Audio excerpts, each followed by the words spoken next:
Shalom saudara-saudari yang dikasihi dalam Tuhan. Saya percaya kita semua rindu beribadah di dalam Tuhan. Amen. Mari kita siapkan hati kita sebelum kita masuk ke dalam penyembahan bagi Tuhan. Haleluya. Haleluya. Terima kasih Tuhan. Terima kasih Bapa. Bapa, Engkau adalah Tuhan yang baik. Hati kami tenang Tuhan apabila kami mendekati Engkau. Kami merasa tenang Tuhan apabila hadirat Engkau turun ke atas kami Tuhan. Karena Engkau adalah Tuhan yang memelihara hidup kami. Engkau adalah pertolongan kami. Perbuatan-Mu itu sungguh ajaib. Terima kasih Tuhan. Terima kasih Bapa. Kami bersyukur Tuhan. Haleluya. Hatiku tenang berada dekat-Mu. Kaulah jawaban hidupku. Hatiku tenang berada dekat-Mu. Kau yang pelihara hidup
kasih Tuhan. Haleluya, haleluya, glory, glory. Bapa, kami percaya firman-Mu itu adalah ya dan amin. Kami percaya Tuhan, Tuhan di saat Engkau bertindak Tuhan, tak ada yang mustahil Tuhan. Karena Engkau adalah Tuhan yang ajaib. Tuhan, tak ada yang mustahil. Terima kasih Tuhan, kami yakin.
Disediakan bagiku, haleluya, ku diangkat dan dipulihkannya. Oh, kami percaya Tuhan, Engkau adalah Tuhan yang baik Tuhan. Bagimu Tuhan tak ada yang mustahil Tuhan. Bagi namamu Tuhan tak ada yang mustahil. Karena Engkau Tuhan yang mampu melakukan mukjizat Tuhan. Kami percaya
ada bersama-sama dengan kami.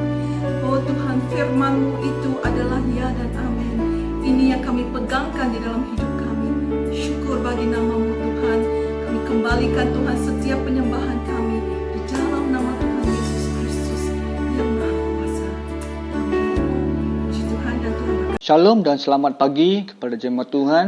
Kita bisa bertemu kembali dalam ibadah online untuk minggu yang ketiga ini. Dan saya percaya saudara, dalam minggu yang kemarin, minggu lalu, saudara telah menikmati hidup yang luar biasa dalam Tuhan. Dan saya percaya dalam minggu yang akan datang ini pun, Tuhan pasti akan memberkati secara berkelimpahan. Apapun saudara lakukan di rumah saudara masing-masing, Tuhan akan sentiasa memberkati hidupan saudara dengan berkelimpahan.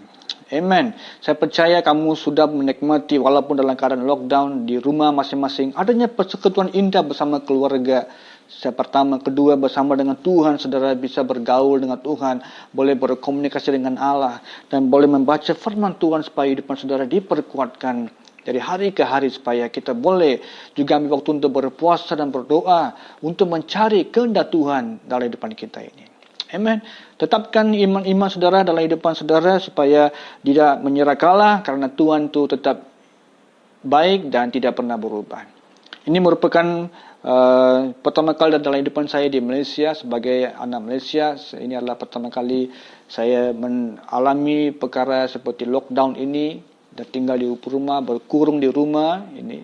Dan satu keunikan, tetapi waktu yang sama juga saya melihat ada satu kebaikan. Saya percaya ini adalah waktu di mana kita harus tunduk kepada kepimpinan negara, kepimpinan undang-undang, supaya kita mentaati apa yang mereka ajar kepada kita, supaya ikuti perintah untuk demi kebaikan diri sendiri maupun untuk orang lain dan untuk negara kita.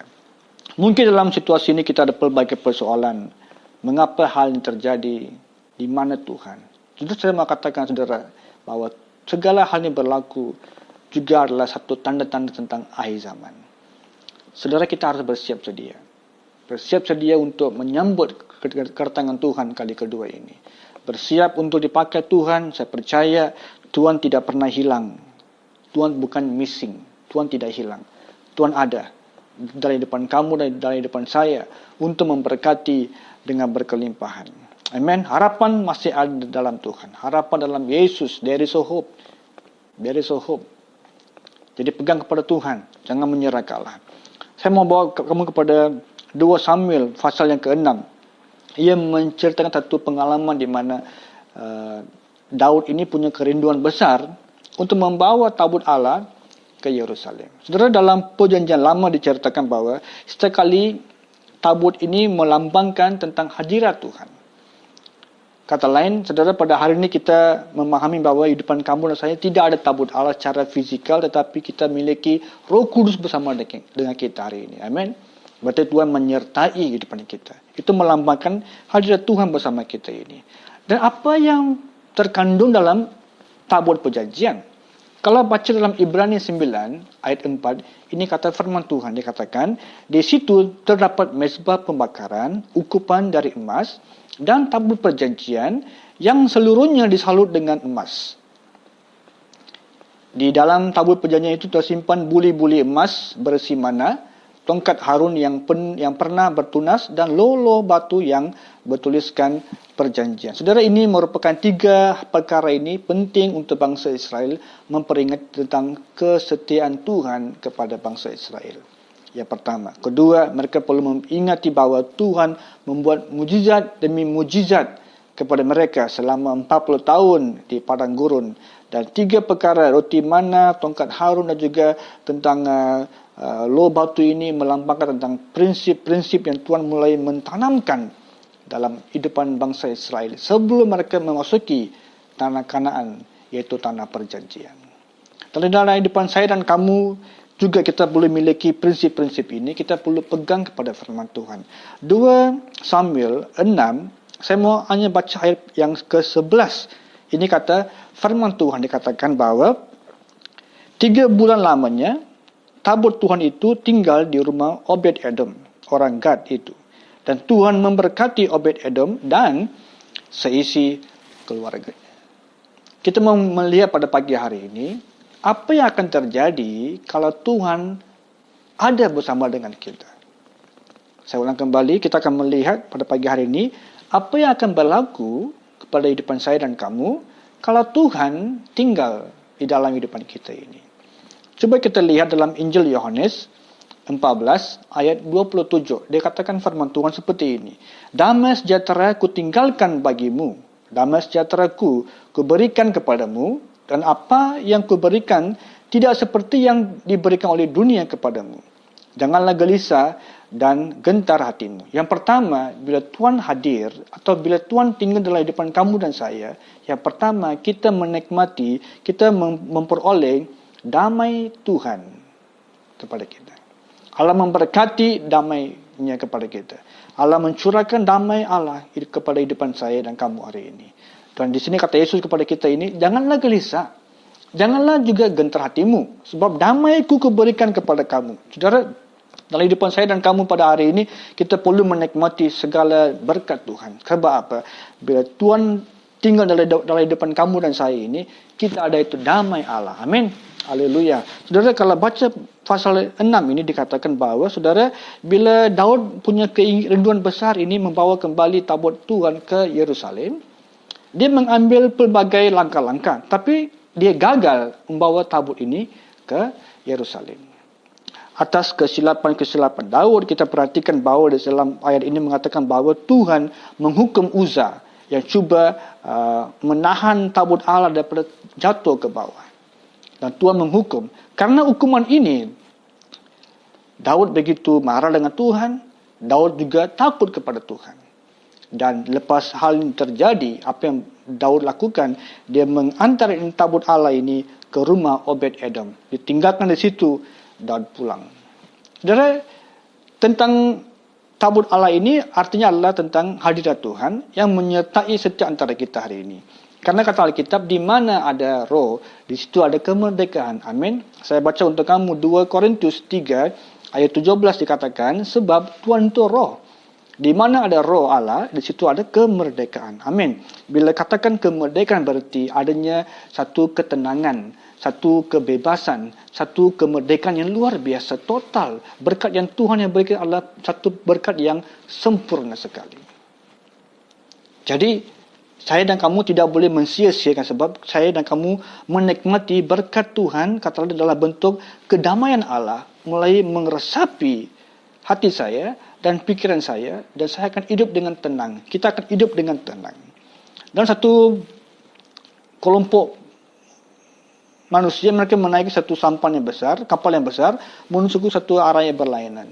Dalam mereka proses menuju ke arah yang berlainan itu, mereka menaiki kapal besar dan mereka dilanda dengan badai yang besar, taufan yang melanda kapal ini sampai ia tergoncang dan tergoyang begini. Jadi, para pekerja kapal ini mulai mengikat barang-barang yang bisa bergerak, itu mereka ikat supaya tidak bergerak dan mereka menyuruh semua penumpang dalam kapal itu tinggal di tempat tidur masing-masing, jangan bergerak. Kata lain, lockdown dalam kapal tersebut. Dan mereka ini mulai dalam keadaan kepanikan. Apa yang akan terjadi? Banyak dari mereka ini dalam keadaan yang berpikir, mungkin kami akan mati pada hari ini. Baru-baru ini saya menonton satu video tentang bekas pesakit COVID-19, memberi satu kesaksian tentang kebaikan Tuhan. Waktu dia dicek, dia dapati positif tentang coronavirus ini, perkara yang pertama timbul dalam pikiran dia adalah dia kata kematian. Itu buatkan dia rasa bimbang, takut karena dia sedang melihat kematiannya agak semakin dekat untuk hidupan dia. Tapi dia ni adalah anak Tuhan. Tapi dia percaya kepada Tuhan dan lama-kelamaan dia telah dipulihkan, disembuh. Dan dia mulai beri kesaksian bahawa Tuhan itu wujud. Allah itu luar biasa. Amen. Saya memberikan satu tema pada pagi hari ini bahawa Tuhan itu ada di tengah-tengah kesulitan. Tema pada pagi ini adalah Tuhan itu ada di tengah-tengah kesulitan. Tidak kira apapun masalah saudara, tidak kira apapun pergumulan saudara, Tuhan itu ada di tengah-tengah kesulitan. Dan orang-orang dalam kapal ini mulai rasa panik. Mereka seperti mau binasa. Tapi dalam penumpang-penumpang ini, seorang dipilih untuk bertanya kepada kapten kapal itu, apakah kami akan berhasil ataupun tidak. Jadi penumpang ini mulai cari pelan-pelan dia menuju ke arah kapten ini. Dan waktu dia dekat dengan kapten, dia boleh melihat jauh ke depan itu, dia boleh lihat satu pulau yang kecil. Dan mereka sedang menuju ke arah pulau yang tenang tersebut. Tetapi kapal mereka ini harus juga melepasi batu-batu karang yang dalam lautan ini. Dan dia juga rasa panik. Dia melihat kepada kaptennya. Mereka tidak bercakap karena kebisingan angin yang melanda waktu itu. Dan kapten itu hanya melihat kepada penumpang ini dan dia senyum lebar kepada penumpang tersebut. Bila kapten itu senyum kepada dia, kapten itu kembali fokus kepada arah tujuannya untuk mengemudikan kapal tersebut. Dan penumpang ini pulang ke tempatnya. Dia mulai mengisytiharkan, dia bilang kepada teman-teman lain, dikatakan, jangan bimbang, kita akan selamat tiba di situ. Saudara, senyuman kapten ini membuatkan penumpang itu rasa confident, yakin bahwa dia akan tiba dengan selamat. Dalam hidupan kamu dan saya pada hari ini, mungkin krisis melanda hidupan kita pada hari ini. Mungkin pergolakan yang besar kita sedang alami pada hari ini. Mungkin masalah-masalah ekonomi sedang mengimpit kita ini. Percayalah bahwa Tuhan itu ada bersama dengan kamu. Tuhan itu ada bersama dengan kita di saat-saat dalam kesulitan kita ini. Amin. Tuhan itu wujud selagi saudara tidak menyerah. Selagi anda tidak menyerah kalah, kamu akan menang. Kamu akan menang. Percayalah, dalam segala situasi ini, berlaku dalam hidupan kamu dan saya ini, Tuhan tetap wujud. Tuhan masih ada dalam kehidupan kita hari ini. Sama seperti pengalaman kapal ini pun. Murid-murid Yesus mengalami perkara yang sama ini. Waktu mereka bersama Yesus, mereka sedang menaiki sampan menuju ke arah yang berlainan juga. Saudara, mereka juga dilanda dengan ombak taufan melanda ini. Ia bergoyang sampai mereka panik. Seperti mau tenggelam, kata Alkitab. Tapi Yesus menghardik angin ribut itu. Dia kata, diam, tenanglah. Kata Alkitab, seluruh danau itu mulai tenang. Karena firman yang disampaikan oleh Yesus itu luar biasa. Jadi kita miliki Tuhan yang adalah Tuhan yang luar biasa. Tuhan yang tak dapat digoyah. Unshakable God. Kita miliki Tuhan yang tak dapat digoyah. Walaupun situasi dunia hari ini goyah, tergoncang, Tuhan kita adalah Tuhan yang luar biasa. Haleluya. Amen. Saudara, dalam kehidupan saya beberapa tahun yang lalu, ada orang bertanya kepada saya, apakah cabaran yang besar yang pastor alami dalam pelayanan di gereja? Saudara, umumnya sebagai seorang gembala sidang, masalahnya yang umum kita hadapi adalah dengan jemaat Tuhan, satu, pertumbuhan gereja, status ekonomi gereja, dan juga hal-hal yang lain. Saudara, dalam sebagai seorang pendeta, ini umumnya kami hadapi, dan kepimpinan gereja juga, faktor-faktor yang lain. Dalam pergumulan saya melihat bahwa bila saya ada cabaran yang saya hadapi, saya tertekan, saya terhimpit dalam keadaan kepimpinan dalam pelayanan di gereja di Kajang ini. Saya merasakan damai Tuhan yang begitu besar yang selalu tinggal dalam kehidupan saya ini. Saya bersyukur setiap jemaat yang saya pernah layani, orang daripada Indonesia yang sudah pulang Indonesia ataupun yang masih lagi ada di Kajang, maupun orang Sabah, Sarawak yang sudah pulang ke kampung atau yang masih lagi ada di sini. Saudara, bagi saya, mereka ini adalah anugerah Tuhan yang terbesar bagi saya untuk saya layani mereka ini. Bagi saya, mereka ini adalah the best gift, adalah pemberian terbaik Tuhan kepada saya untuk melayani mereka ini. Dan saya percaya, waktu saya bila merenungkan tentang pergumulan saya ini, saya rasakan damai Tuhan dalam pelayanan saya. Sampai hari ini pun saya belum terpikir mau tinggalkan pelayanan, karena damai Tuhan menyertai kehidupan saya ini. Sama situasi kita melihat Daud dalam Mazmur 23 ayat 4 berkata, walaupun aku jalan dalam lembah kekelaman, aku tidak takut bahaya, sebab gadamu dan tongkatmu itulah yang menyertai aku. Saudara, Daud bisa mengatakan ini karena dia merasakan bahwa damai Tuhan waktu dia berjalan melalui lembah-lembah kekelaman, Dia tidak rasa takut kerana Tuhan menyertai. Dia rasakan damai Allah dalam kehidupan Daud ini. Dalam setiap antara kita ini, saya percaya Tuhan mau kita menikmati berkat yang berkelimpahan. Tuhan mau kita mengalami satu damai yang berkelimpahan. Damai daripada Tuhan, bukan daripada dunia. Pemberian daripada dunia adalah sementara saja. Tapi daripada Tuhan, damai daripada Tuhan itu adalah damai yang berkekalan. Amin. Puji Tuhan. Orang yang beriman ini adalah orang yang tenang. Orang yang percaya pada Tuhan adalah orang yang cool. Dia tidak akan tension. Dia tidak akan tegang.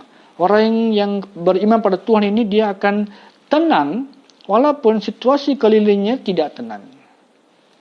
Ini adalah satu ibarat orang Kristen yang benar-benar percaya kepada Tuhan. Jadi saya mendorong kita pada pagi hari ini supaya kita tetap miliki the joy of the Lord. Miliki satu sukacita Tuhan dalam kehidupan rohani kita ini. Sebab Tuhan telah berkati saudara dengan damai sejahtera. Amen. Saudara, bila Tuhan menyertai kita, yang pertama dia berikan kita damai Tuhan.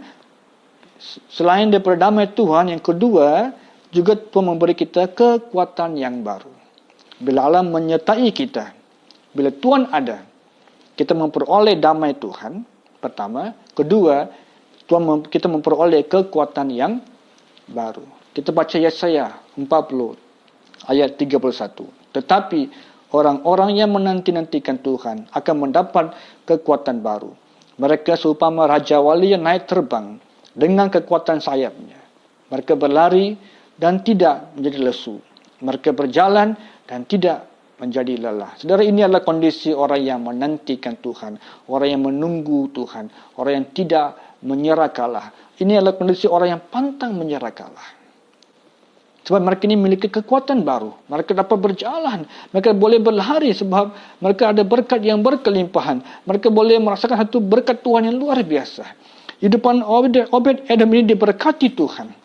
Dia memiliki berkat Tuhan. Dia memiliki damai Tuhan. Dia memiliki kekuatan Tuhan. Sebab tabut Tuhan, tabut Allah ada di dalam rumah dia.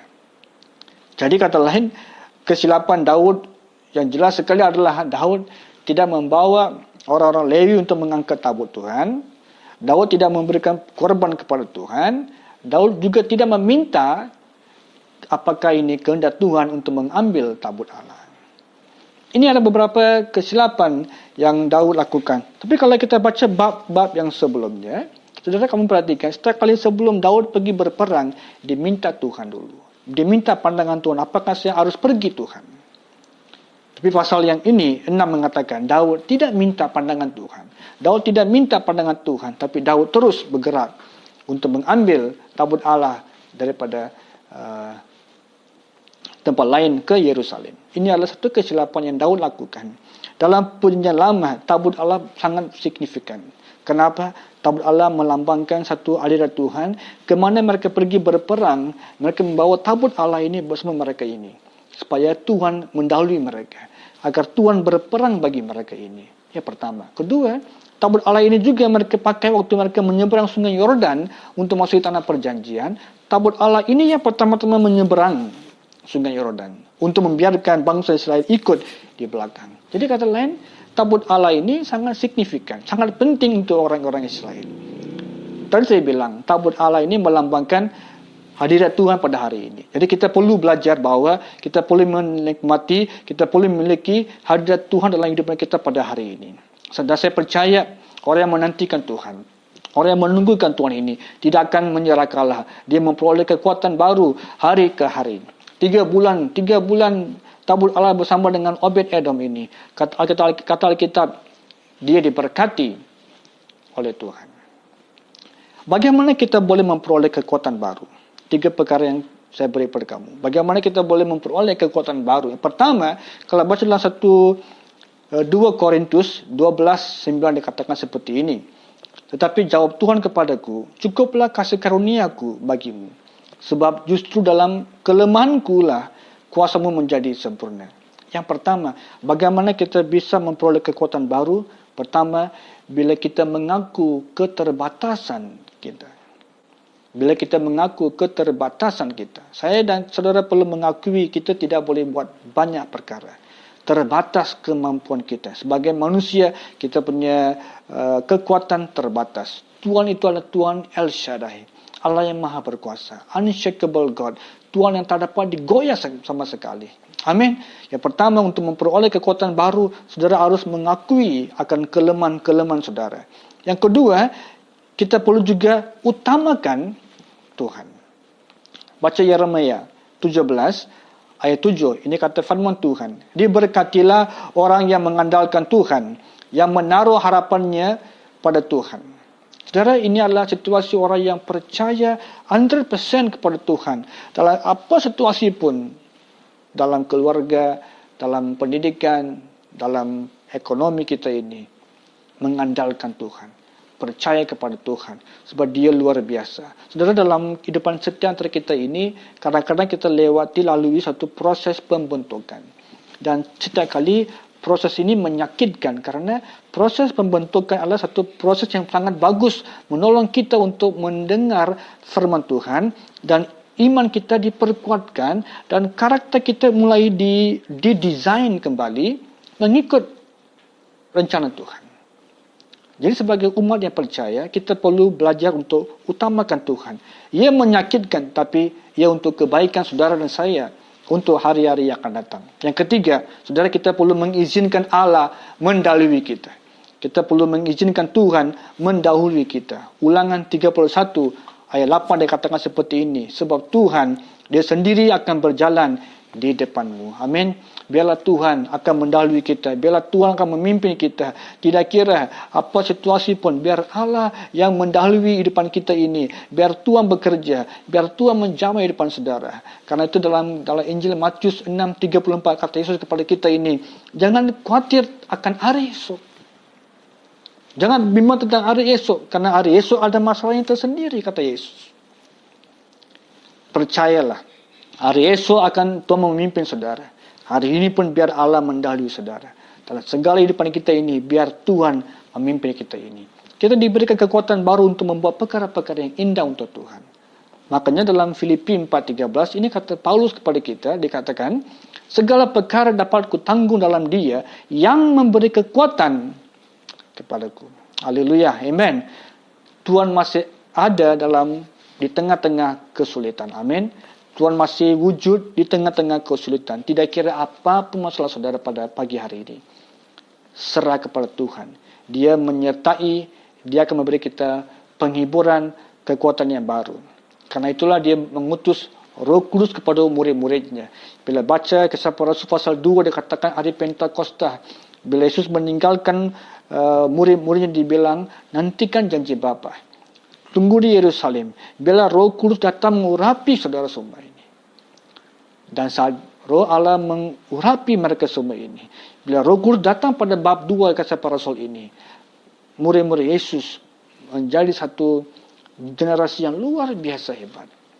Sebab mereka memperoleh kekuatan yang baru. Roh Kudus memberi kekuatan baru. Di depan saudara dan saya pada hari ini, kita perlukan Roh Kudus. Amin. Saudara perlukan Roh Kudus untuk kita di depan kita diperkuatkan. Kita memiliki kekuatan baru. Saudara, kita mencari banyak solusi. Percayalah, Tuhan yang kamu sembah adalah unshakable God, Allah yang tak dapat digoyah.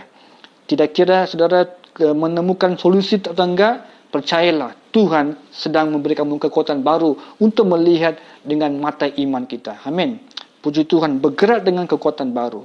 Yang kedua, bila Allah hadir dalam kehidupan kita ini, kita memperoleh kekuatan baru. Yang terakhir, bila Tuhan hadir, apa yang kita peroleh adalah, saudara, berkat Tuhan berkelimpahan.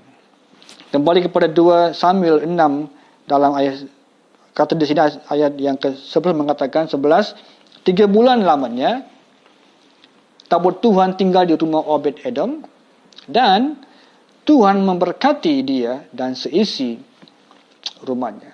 Yang ketiga, saat Tuhan hadir dalam kehidupan kita ini, kehidupan kita akan diberkati. Percayalah, berkat Tuhan ini adalah berkat yang sangat luar biasa. Setiap umat Tuhan akan diberkati. Amin. Kamu diberkati sebab kamu adalah umat yang dipilih oleh Tuhan. Kamu diberkati karena kamu telah ditebus oleh darah Yesus Kristus. Kamu adalah umat yang diberkati sebab kamu adalah umat, kamu adalah biji mata Allah.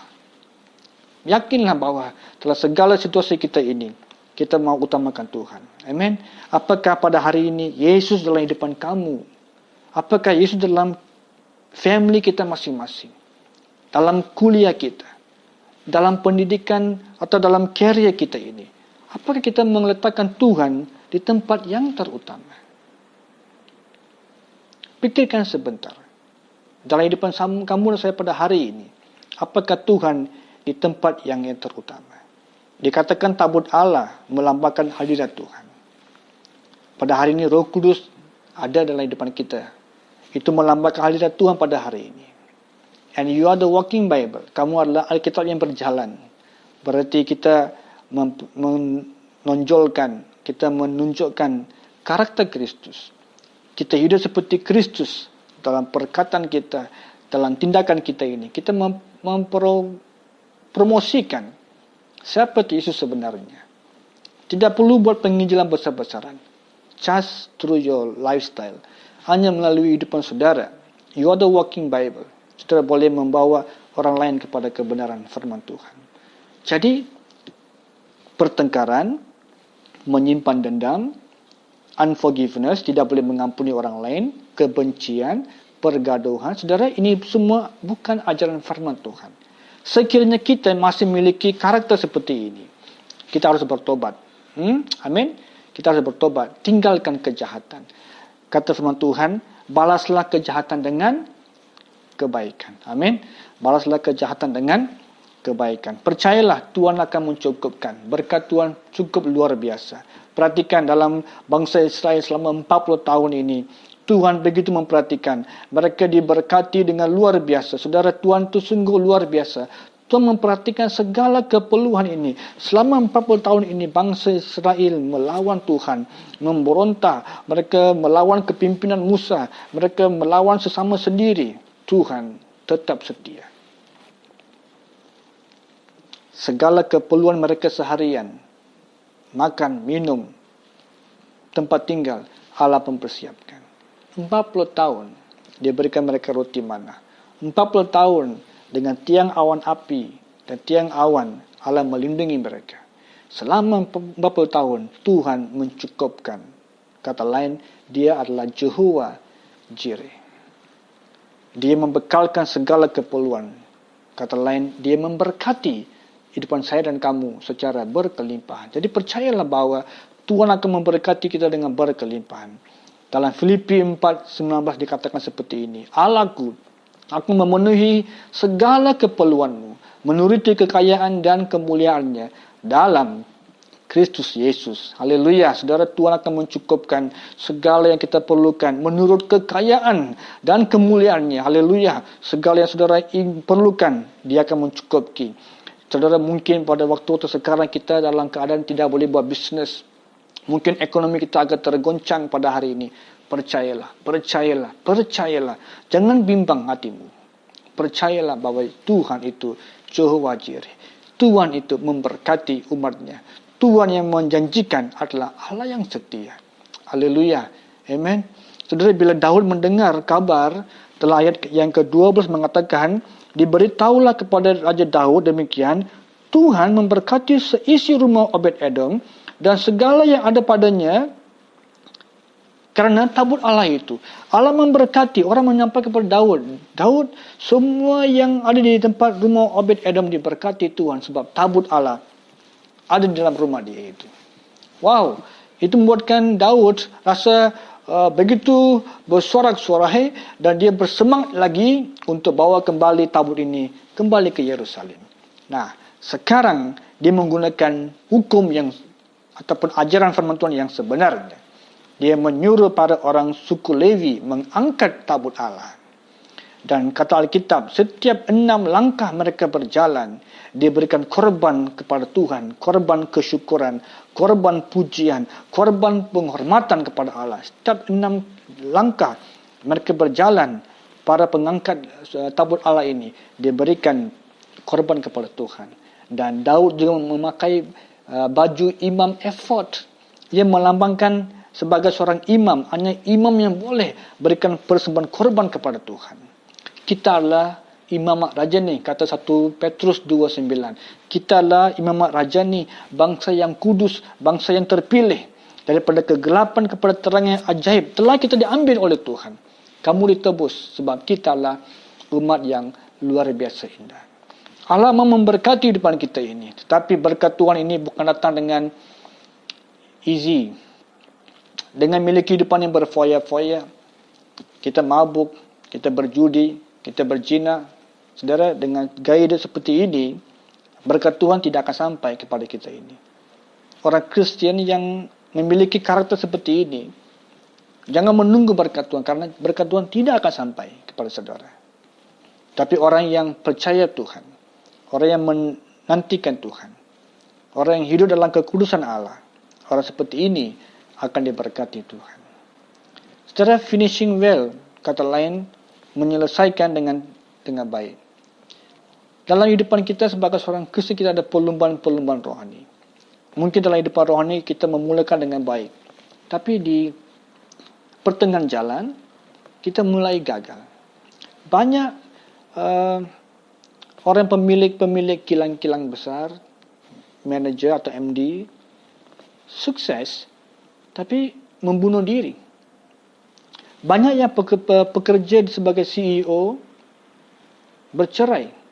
Banyak yang punya jawatan yang lebih tinggi, sudah sukses, tetapi gagal. Saudara, mengapa mereka punya permulaannya agak bagus, tapi mereka punya finishing itu agak menakutkan? Kenapa mereka gagal, finishing line itu agak tidak sukses? Saudara, simpulkan saja kepada kamu pada pagi hari ini. Saudara, kalau Tuhan tidak tinggal bersama dengan kita hari ini, kita gagal. Kita tidak boleh menyelesaikan perlombaan rohani kita ini. Kita perlu hidup dengan Tuhan. Kita perlu pastikan Tuhan dalam bisnes kita. Amin. Kita perlu pastikan Tuhan dalam pendidikan kita. Kita perlu pastikan Tuhan dalam keluarga kita. Kita perlu pastikan Tuhan tinggal bersama dengan kita ini. Tabut Allah ini harus bersama dengan kita. Yaitu yang melambangkan Roh Kudus pada hari ini. Ia harus bersama dengan kita. Di mana kita berada, Tuhan harus bersama dengan kita hari ini. Inilah punca hari ini kenapa kita memulakan dengan baik, tapi kita gagal. Saya mau mengakhiri dengan kata dalam Injil Yohanes 14:6. Ini kata Yesus, "Akulah jalan, kebenaran dan hidup. Tidak ada seorang pun datang kepada Bapa jikalau tidak melalui aku." Ini kata Yesus kepada semua orangnya. Tidak ada jalan lain. There's only one way. Ialah Yesus Kristus. Dialah jalan, dialah kebenaran, dia juga adalah kehidupan. Hanya melalui Yesus sajalah kita boleh menuju ke arah Bapa. Kita boleh menuju ke arah surgawi. Saudara, kita boleh ke surga hanya melalui Yesus Kristus. Tanpa Yesus, kita mustahil sampai ke destinasi rohani kita ini. Ataupun kata lain, sampai ke surga ini. Saya percaya bahwa apa yang telah kita dengar sepanjang pagi hari ini, ingatlah Tuhan ada di tengah-tengah kesulitan hidupan kita ini. Amin. Tuhan adalah Tuhan yang unshakable. Dia tak dapat digoyah. Walaupun situasi dunia hari ini agak menggoncang, tergoyah, tapi Tuhan kita adalah Allah yang tidak boleh digoyah. Unshakable God. Percayalah, Tuhan akan mengubah segala situasi saudara supaya saudara boleh menikmati berkat Tuhan. Mari kita berdoa. Puji Tuhan. Terpujilah nama-Mu Yesus. Terima kasih buat anugerah-Mu Tuhan. Bapa, terima kasih karena kami percaya dalam segala situasi depan kami yakin percaya bahwa Tuhan bekerja dengan luar biasa. Engkau membuat perkara-perkara yang indah. You are the unshakable God. Engkau Tuhan, Engkau adalah Allah yang tak dapat digoyah. Mungkin dunia telah sedang menggoncang pada hari ini dengan ketakutan, dengan kepanikan. Tapi kami percaya mereka yang tinggal dalam Tuhan, kami yang dalam Tuhan, kami percaya kami tidak akan tergoyah sebab iman kami di atas-Mu Tuhan Yesus. Bapa, saya berdoa untuk mereka yang telah jauh daripada Engkau Tuhan. Mari jemaat Tuhan yang saya kasihi, kalau kamu sudah menjauhi Tuhan pada hari ini, ambil sedikit waktu untuk merenungkan kehidupan saudara. Berdoa, minta Allah mengampuni saudara. Mari kita kembali kepada Tuhan. Sebab Tuhan tetap wujud. Tuhan masih ada di tengah-tengah kesulitan. Dialah Tuhan yang tidak dapat diubah. Unshakable God. Tuhan yang tidak dapat digoyah sama sekali. Haleluya. Bapa, saya doa untuk mereka ini yang mengaku segala kesilapan dosa. Ampuni mereka ini Tuhan. Saya percaya kasih karunia Tuhan akan beri kami kekuatan. Hamba serahkan Tuhan di sepanjang minggu ini yang akan datang. Berkati kami Tuhan dalam kehidupan seharian kami, dalam kehidupan rohani kami, kehidupan ekonomi kami. Mari Bapa, Kau berkati kami Tuhan. Saya berdoa segala jemaat Tuhan. Oh Tuhan, setiap jemaat yang sedang mendengar khotbah ini, biarlah firman-Mu ini yang berkata, oh Tuhan itu ada di tengah-tengah kesulitan. Biarlah Tuhan firman ini akan mendorong kami untuk percaya Yesus masih ada. Tuhan tidak akan berubah dan tidak pernah berubah. Biarlah kami yang sudah jauh daripada Tuhan, kami bertobat pada hari ini, kami kembali kepada Engkau Bapa. Kami percaya ini merupakan menjelang akhir zaman. Tanda-tanda sedang berlaku dalam dunia pada hari ini. Biarlah kami mempersiapkan hati kami untuk menyambut kedatangan Tuhan kali kedua. Kami siap diangkat Tuhan ke surga. Kami siap diangkat Tuhan kembali ke surga bersama dengan Yesus. Haleluya. Terpuji nama-Mu Yesus. Saya berkati seluruh jemaat Tuhan. Biarlah kasih karunia Tuhan, urapan Allah, berkat anugerah Tuhan akan sentiasa berkelimpahan. Setiap keluarga demi keluarga diberkati. Urapan Allah, berkat Tuhan akan sentiasa berkelimpahan. Seperti Obed Edom ini diberkati Tuhan dengan berkelimpahan. Sebab tabut Allah ada di dalam rumah dia Bapa. Saya berdoa, biarlah hadirat Tuhan akan tinggal di dalam setiap hati kami Tuhan. Hingga depan kami memiliki damai sejahtera. Supaya hidupan kami memiliki kekuatan-kekuatan yang baru. Supaya hidupan kami akan sentiasa diperkuatkan dengan urapan yang baru ya Bapa. Dan kami akan percaya bahwa Tuhan tidak akan dan tidak pernah berubah. Kami yakin Tuhan, Engkau setia sampai Maranatha. Terima kasih Tuhan, hamba serahkan segala pujian. Semuanya kami telah berdoa dalam nama Tuhan Yesus Kristus. Amin. Puji Tuhan. Saudara, untuk kita yang mau memberikan pemberian persepuluhan, pemberian misi, pemberian persembahan, saudara boleh buat cara online banking. Saudara akan boleh melihat slide yang telah dipaparkan ini. Saudara boleh membuat online banking, atau saudara boleh simpan di sampul surat di rumah masing-masing. Saudara boleh simpan persembahan saudara untuk Tuhan yang dihaskan untuk Tuhan, saudara simpan di rumah sampai kita kembali di gereja masing-masing untuk beribadah. Saudara bawa kembali wang tersebut dan letakkan dalam beg persembahan nanti. Untuk kamu yang membuatkan persembahan secara online, saudara teruskan mengikut nombor akaun yang telah dipaparkan dalam slide ini. Saudara jangan ketinggalan juga ibadah online untuk kebaktian Jumaat Agung pada tarikh 10 April 2020 jam 8.30 malam. Persiapkan diri saudara untuk menonton, ikuti ibadah online kita supaya saudara diberkati sempurna ibadah Jumaat Agung.